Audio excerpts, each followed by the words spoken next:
Sir, എനിക്ക് ഒരു സംശയം ചോദിക്കാനുള്ളത്, നമ്മൾ ഒരുപാട് പേര് മൾട്ടി വൈറ്റമിൻസ് കഴിക്കുന്നുണ്ട്. അപ്പോൾ ഇത് ശരിക്കും കഴിക്കേണ്ടതുണ്ടോ എന്നുള്ളൊരു സംശയം എനിക്കുണ്ട്.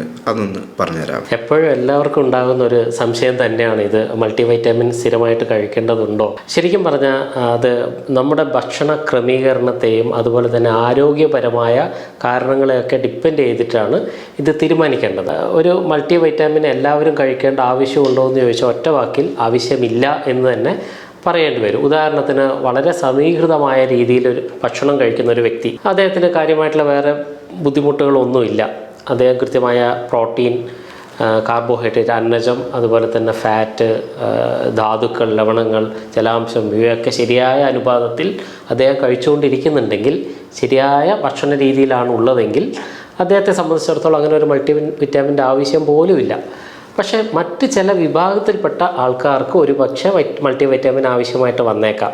ഉദാഹരണമായിട്ട് പലരിലും ഇന്ന് വൈറ്റാമിൻ ഡിയും വൈറ്റാമിൻ B12 ഒക്കെ വളരെ വളരെ കുറവാണ്. അപ്പോൾ ഇത്തരത്തിലുള്ള വൈറ്റാമിനുകൾ കുറഞ്ഞിരുന്നു കഴിഞ്ഞാൽ ഒരു കോൺസ്റ്റൻ്റായിട്ട് സ്ഥിരമായിട്ട് ആ വ്യക്തിക്ക് ക്ഷീണം ഉണ്ടാവാനുള്ള സാധ്യതയൊക്കെ വളരെയധികം ഉണ്ട്. അതേപോലെ തന്നെ വെജിറ്റേറിയൻ ആയിട്ടുള്ള ആൾക്കാർ, പലപ്പോഴും വെജിറ്റേറിയൻസിനകത്ത് ചില പോഷക ഘടകങ്ങളുടെ ദൗർലഭ്യം ഉണ്ടാവാനുള്ള സാധ്യതയുണ്ട്. അപ്പോൾ അത്തരത്തിലുള്ള ആൾക്കാർ ചിലപ്പോൾ ചില പ്രത്യേക വൈറ്റാമിനുകൾ കഴിക്കേണ്ടി വന്നേക്കാം. മറ്റൊരു വിഭാഗം ആൾക്കാർ ഗർഭിണികളായിട്ടുള്ള സ്ത്രീകളാണ്. അവർക്ക് പലപ്പോഴും ഫോളിക് ആസിഡിൻ്റെ ആവശ്യം കൂടുതലായിട്ട് വന്നേക്കാം. അതേപോലെ തന്നെ ക്രോണിക് ആയിട്ടുള്ള രോഗങ്ങൾ, ഒരുപാട് കാലങ്ങളായിട്ട് രോഗത്തിന് അടിമപ്പെട്ടിട്ടുള്ള ആൾക്കാർക്ക് ഒരു പക്ഷേ ചില ന്യൂട്രീഷൻ ഡെഫിഷ്യൻസി ഉണ്ടാകാം. പ്രായാധിക്യം വന്നു കഴിഞ്ഞാലും ഈ പറഞ്ഞ ഒരു പ്രശ്നം ഉണ്ടാകാം. അപ്പോൾ ഇത്തരത്തിലുള്ള എന്ത് പ്രശ്നം ഉണ്ടെങ്കിലും നമ്മൾ ആദ്യം ശ്രദ്ധിക്കേണ്ടത് ഭക്ഷണ രീതി മെച്ചപ്പെടുത്തുക എന്നത് തന്നെയാണ്.